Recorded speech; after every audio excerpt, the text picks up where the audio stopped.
Hello बच्चों, चलिए प्रश्न पढ़ते हैं। समूह 14 के तत्वों का इलेक्ट्रॉनिक अभिविन्यास के प्रकार का होता है। चलिए अब हम प्रश्न की मुख्य अवधारणा देख लेते हैं। तो यहाँ पर हमारे प्रश्न की मुख्य अवधारणा क्या होगी? आवर्त सारणी में जो समूह 14 के तत्व होते हैं उनको कार्बन फैमिली या कार्बन परिवार कहते हैं।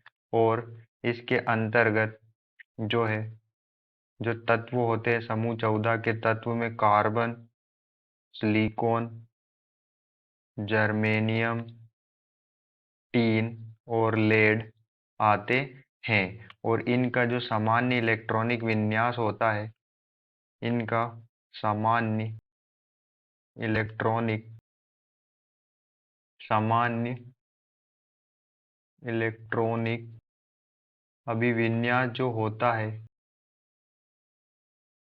वो NH2 और Np2 होता है। NH2 और Np2 होता है।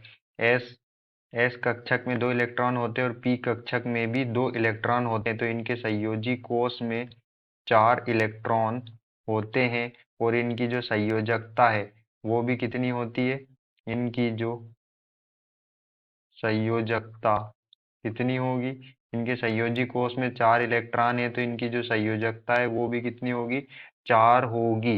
इनका जो NS कक्षक होता है, N यहाँ पर कोष की संख्या है जो समूह में ऊपर से नीचे जाने पर बढ़ती है। और इस कक्षक में एक ऑर्बिटल होता है। और P मतलब P NP में कितने ऑर्बिटल होते हैं? 3 ऑर्बिटल होते हैं P कक्षक में। तो यहाँ पर जो हमारा S कक्षक है उसमें कितने इलेक्ट्रॉन है? S में 2 इलेक्ट्रॉन है, ये युग्मित इलेक्ट्रॉन होते हैं। और P में भी 2 इलेक्ट्रॉन है, वो अयुग्मित इलेक्ट्रॉन होते हैं। तो यहाँ पर S कक्षक में युग्मित इलेक्ट्रॉन होते हैं और P कक्षक में अयुग्मित इलेक्ट्रॉन होते हैं। और यहाँ पर हमने सामान्य इलेक्ट्रॉनिक अभिविन्यास देखा, वो क्या होता है? NS2 Np2 होता है, जिसमें संयोजी कोष में 4 इलेक्ट्रॉन होते हैं तो इनकी संयोजकता भी 4 होती है। और यहाँ पर इनके जो S कक्षक में युग्मित इलेक्ट्रॉन होते हैं और P कक्षक में अयुग्मित इलेक्ट्रॉन होते हैं। तो हम यहाँ पर जब कार्बन के संयोजी कोष में इलेक्ट्रॉन की जो संख्या होती है वो होती है 2s2 2p2। जब हम सिलिकॉन की बात करते हैं, जब हम समूह में ऊपर से नीचे जाते हैं तो जो हमारा N है, जो कोष की संख्या होती है वो क्या होती है? बढ़ती जाती है। तो जब हम सिलिकॉन का सामान्य इलेक्ट्रॉनिक विन्यास लिखते हैं तो वो होता है, संयोजी कोष में इलेक्ट्रॉन की संख्या सिलिकॉन में होती है 3s2 3p2, जर्मेनियम में 4s2 4p2 और टीन में 5s2 5p2।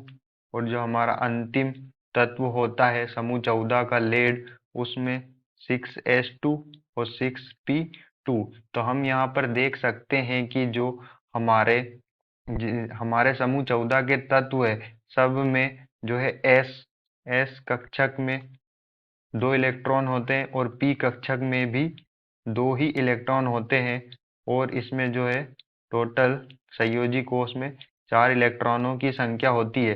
सिर्फ जो है कोष की संख्या जो होती है N, वो समूह में ऊपर से नीचे जाने पर क्या होती है? बढ़ती जाती है। जैसे हम देख सकते हैं कार्बन में 2, सिलिकॉन में 3, जर्मेनियम में 4, टीन में 5 है N का जो मान है, और लेड में 6 है। तो यहाँ पर जो हमारे समूह 14 का तत्वों का इलेक्ट्रॉनिक विन्यास कुछ इस तरह से होगा। आशा करते हैं आपको समझ में आया होगा। धन्यवाद।